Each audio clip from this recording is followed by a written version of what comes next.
Oh, DZ Brown here. Wanted to show you a hot tent I just finished putting together.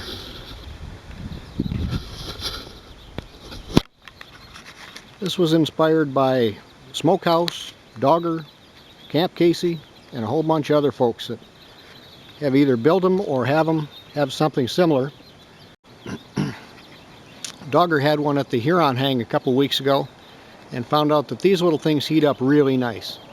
Now he had a panel in the top of his out of cotton canvas to let out some of the vapor, and I decided to try it without one to see how bad see how bad the thing would condense.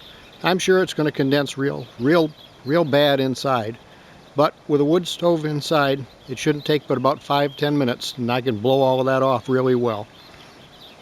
So what we did is we used 1.6 sill poly from Ripstop by the roll for the main body of the tent. Reinforcements are 220 Cordura. The sod cloth at the bottom is 70D coated nylon from DIY Supply. So there's a 32-inch sidewall. Reinforcements, in each of the tie outs. I'm using 30-inch old arrow shafts as wall supports. There's 5 tie outs on each side, 5 stake points on each side. The tent is actually 114 inches long. It's made out of 2 strips of material 60 inches wide, French seam together. The seam across the very top of the tent up in here is actually a false French seam. There is no material, there's no 2 pieces joined, it's just there for reinforcing. The stove jack that's in it is actually an oven liner. It's rated to 500 degrees.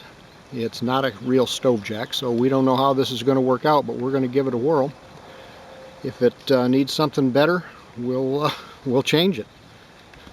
The chimney is a piece of stainless, 12-inch by 50, held together with small steel rings. The sidewall, the vertical sidewall here is 32 inches. The tent body from corner here to center is 54 inches. And on the non-hammock side, it's 45 inches. The back side is made the same way. 2 pieces seam together. Now on the top section, the reinforcements are all just reinforcements, and this beastie D-ring does not support the weight of the canvas or the nylon. This strap is actually what runs or goes through end to end. There's an access opening here. Thread goes through to the other end and secured at the tree, same way you do with your hammock. You've got a carabiner in there. Again, this piece here is only to tension the tent and make it full length. The 1-inch strap is tensioned by a ratchet, and there's another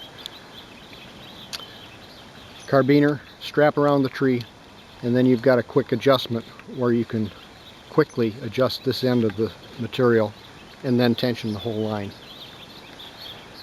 3 zipper pulls, 1 above this hammock suspension, 2 below. This is about the amount of sag, sag when you have yourself sitting in the hammock. Inside,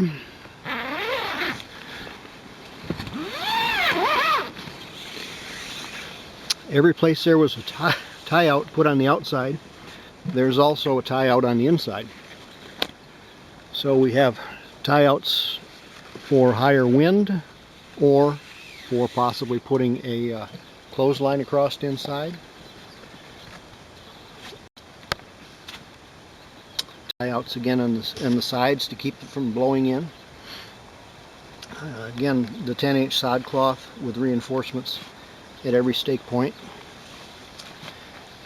The hammock in here is a Sparrow from Dream hammock, underground quilts, 0-degree quilt on it because that's what I used last.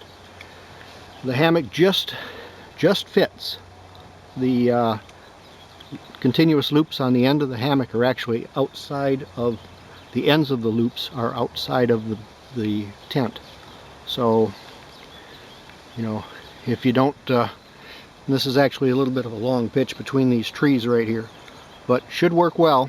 It's minimalist length, but boy, we've got a maximum width, that's for sure.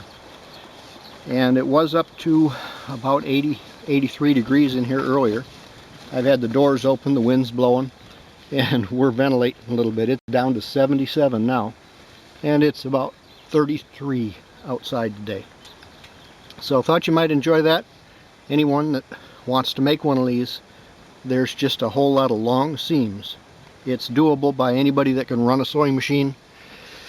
You get better as you go. The one thing that I did use on this thing that helped immensely was I used Sailrite basting tape on all of these seams, and that allowed for a nice seam with no pins. You know, sewed right through it, never gummed a needle, everything worked fine. So again, you can build these. It's time consuming, but it's rewarding when they're complete. So you guys get out, camp, winter or summer, just get out and camp.